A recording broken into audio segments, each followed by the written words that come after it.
Hello, phenomenal, fabulous fempreneurs. At Fempreneur International, we are all about creating initiatives that support multicultural and multilingual fempreneurs to build and maintain their businesses so that they can have impact in their communities.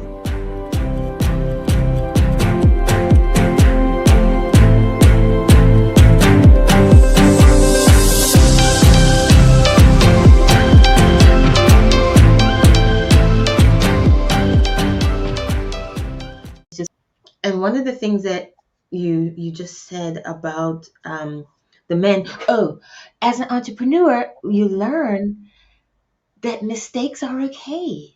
Mm-hmm. Yes. And I think, woo, you hit on a big topic. I think this generation of men are so afraid to get married. Not, well, there are some that don't love women and don't know it, but it's not so much that they don't love women, but it's more of taking on the responsibility of making a decision, making a mistake, and having it being held against them. Mm-hmm. Oh, yes. Oh, yes. Men have been beaten up by women these days because women are like, well, I don't need you. I can take care of myself. Who are you? You're not good enough. I mean, all of that.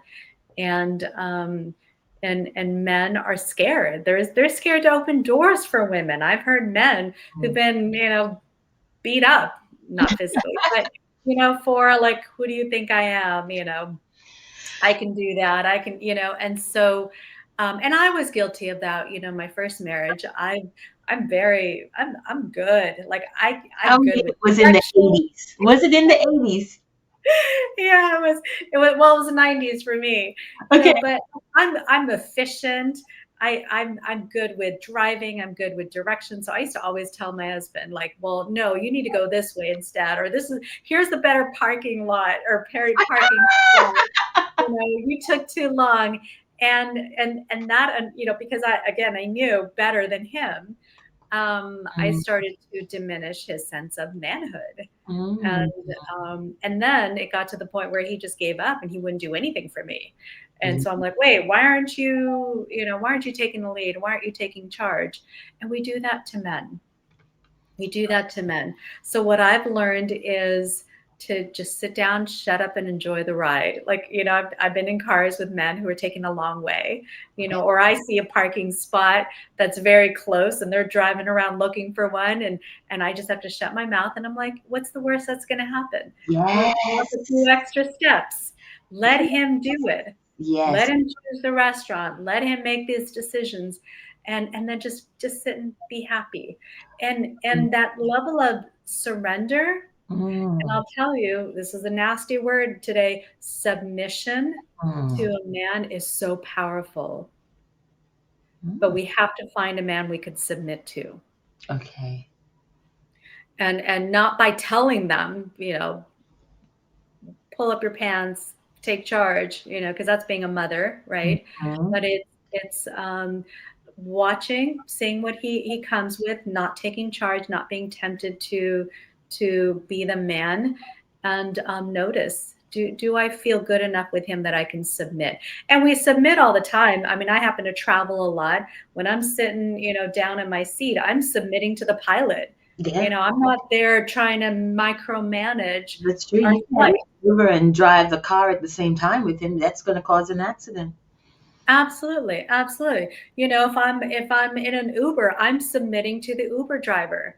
And guess what? I get to sit in the back seat, have my Mm. conversation, relax, enjoy the view, enjoy the ride. I'm submitting. And I remember I was actually in an Uber one time and I noticed this woman was taking a lot of wrong turns. Okay. And it was bringing up anxiety in me Okay. because we were late. First of all, we were late. And there were like she missed turns, and so I'm looking at the GPS, because you could see it in the front seat, and I'm seeing that we have to make a right turn, and she's not in the right lane, and I'm like, oh, you need to make a right turn here, and she's like, oh, okay, and then it's like, oh, well, the freeways, coming up, you got to do, and she's like, oh, okay, and the whole ride, it was a long ride, about an hour and a half ride. I Ooh, was I was high anxiety. I was like paying attention. I wasn't submitting, yeah. and so women think submission is a weakness. Oh, no, no, no, it's a gift. If Mm. I can sit back and let my husband let my date take charge, I can be, more of myself, and I can enjoy myself. As women these days, we're constantly in charge. We're micromanaging, we're multitasking, we're keeping track of everything around us, and it's exhausting. And it's depleting us and it's making us sick. Yes. And the more you talk about that, I'm thinking about parents.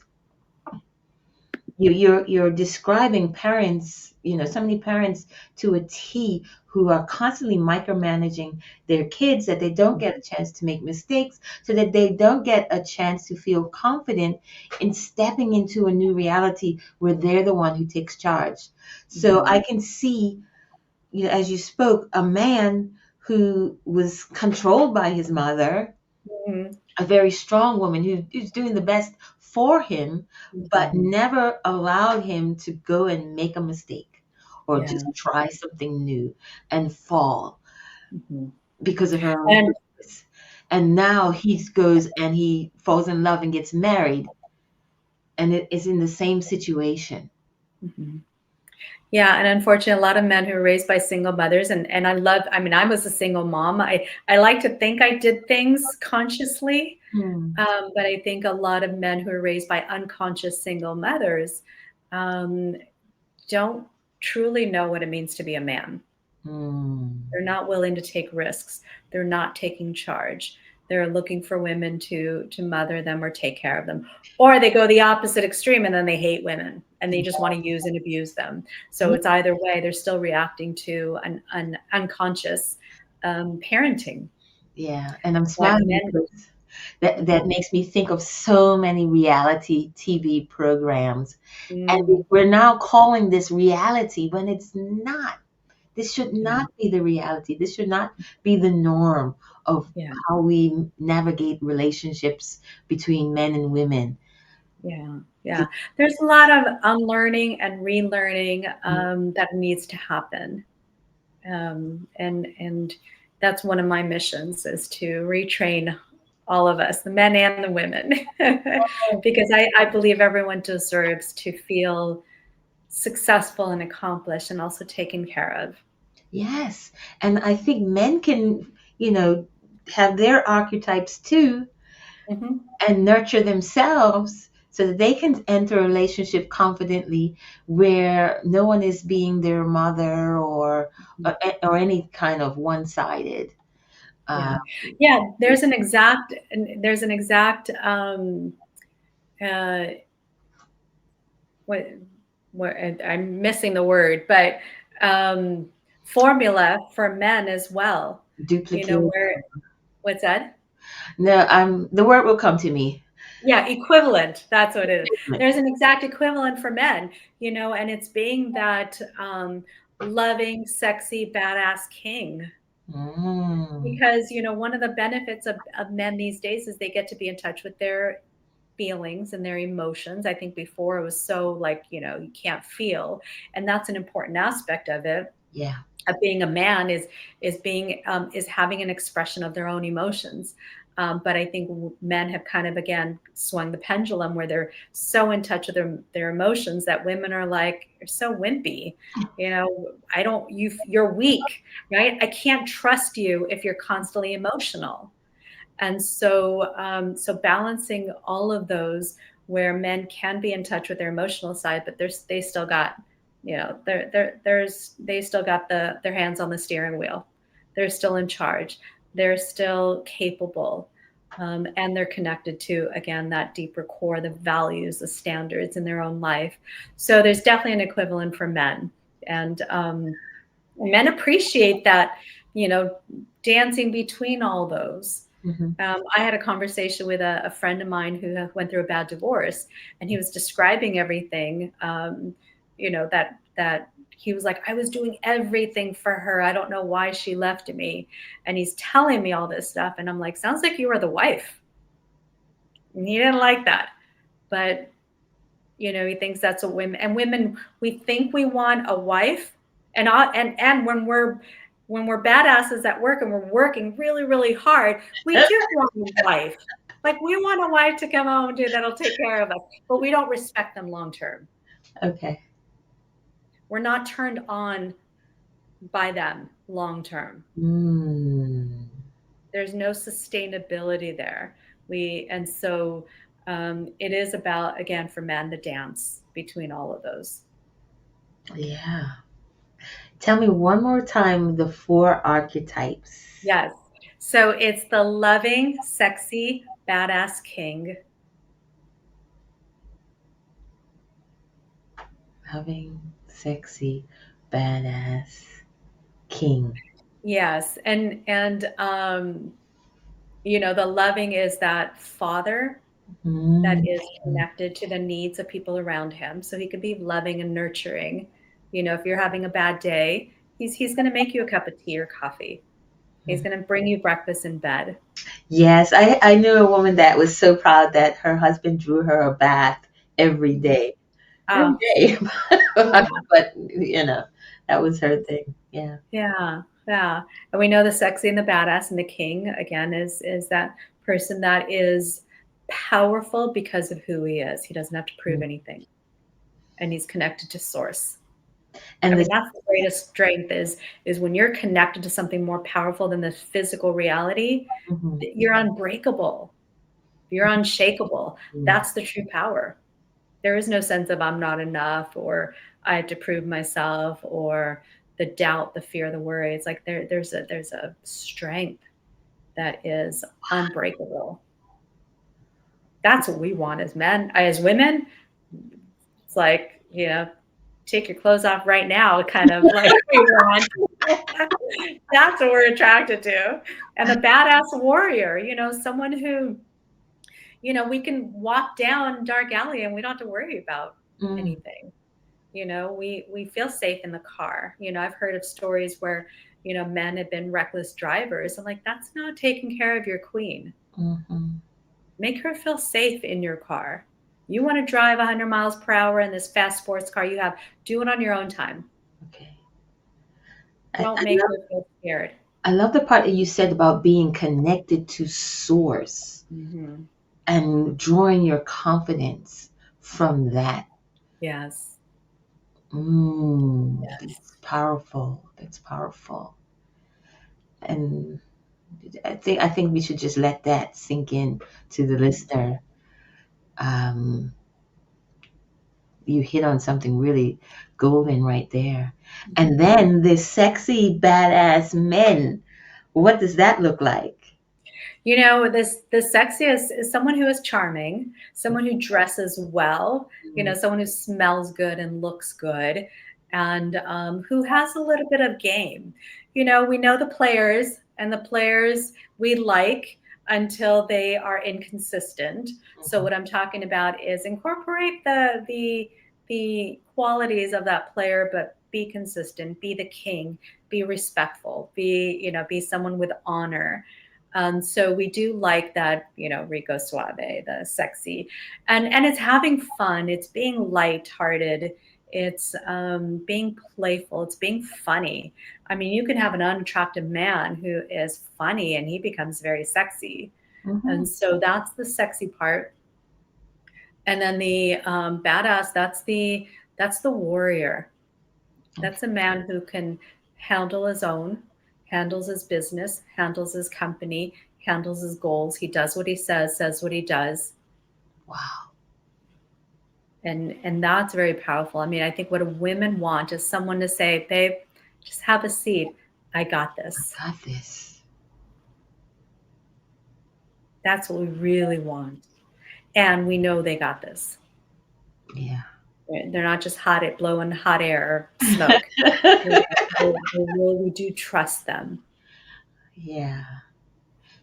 Because they've proven it time and time again. And that Absolutely. comes with that practice, getting away from whoever was nurturing you so much that you were able to step on your own 2 feet Mhm. and learn how to stand in your own as a man. Yeah, yeah. And as women, we need to stop, nitpicking. We need to stop telling them how to do things. We need to stop telling them what to do. I remember I was in a relationship one time, and we had dinner, and my boyfriend, whatever, was putting away the dishes into the dishwasher, and he was doing it the wrong way, because there's a right way, right? There's a right way, and there's a wrong way. And every ounce of me was like, tell him how to do it. And I thought, no, if I tell him how to do the dishwasher, or if I tell him how to fill the dishwasher the right way, number one, I'm being his mother. And number two, I can guarantee he will never help me with the dishes again. So I just had to bite my tongue and just, oh, thank you so much for helping me. You're so wonderful. And guess what? He always helped me. And he Oh, figured out, how to do things. And so really, what's the big deal? What's yeah. the big deal? One dirty What I see in dish. marriages, when I tell couples in marriages and women in particular is let the men make all the small decisions. The big decisions you make together.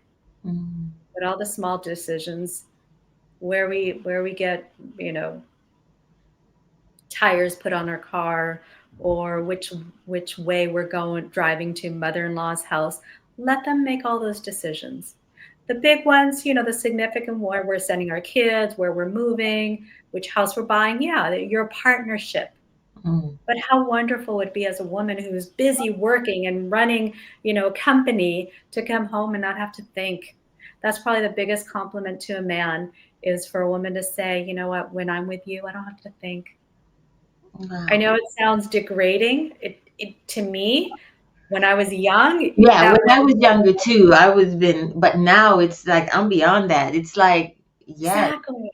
It's like, what do you mean? No, I'm not an airhead who does it. No, No, no. no, no, no, no. I've learned, let someone take care of you. Submit. Let the Uber driver get you there safely so you could just enjoy the ride. Yeah. And oh, I'm glad you brought that up. What it means to let someone take care of you. Mhm. It's it's not out of balance. It's not that they're doing everything for you. Like Mm-mm. the gentleman that you spoke about earlier who ended up losing his wife because he did everything for her and she made no decisions or she did nothing for herself. But this balance of, yeah, you're both stepping into your power, you're both taking responsibilities, and no one needs to be over anyone else's shoulder. Yeah, It's a level of trust, a high level of trust in that yeah. relationship. And the more feminine we can be in our life, and I'm not, again, we're masculine at work Mm, because we have to exert some strength, power, force. We have to make things happen. We have to make decisions. We have to tell people what to do. We have to set boundaries. We have to, set goals and accomplish them. So we're very masculine at work, but the more feminine we are at home, the more we attract a masculine man. mm, And that's really what we want to do. okay. Okay. Thank you again. Thank you again Oh, for my talking, pleasure. talking on the reverse side, the duplicate. What was that word? Equivalent Yes, equivalent. side of the man, and that's what you want to be in that relationship. Equals. That's how you can Yes. be equals, Right. by tapping into all of you as a woman and all of you as a man, and self-loving yourself so that two whole people come together in the relationship instead of two broken people, which is what we see perpetuated so much on Mhm. social media, reality TV. This is the way to move into self-love, and this is what I wish for everybody in the month of February and all year long. Mhm. Love yourself. Hmm. Yes, thank you. Happy Self-Love Month and year and life. It should be a self-love life. Self-love life.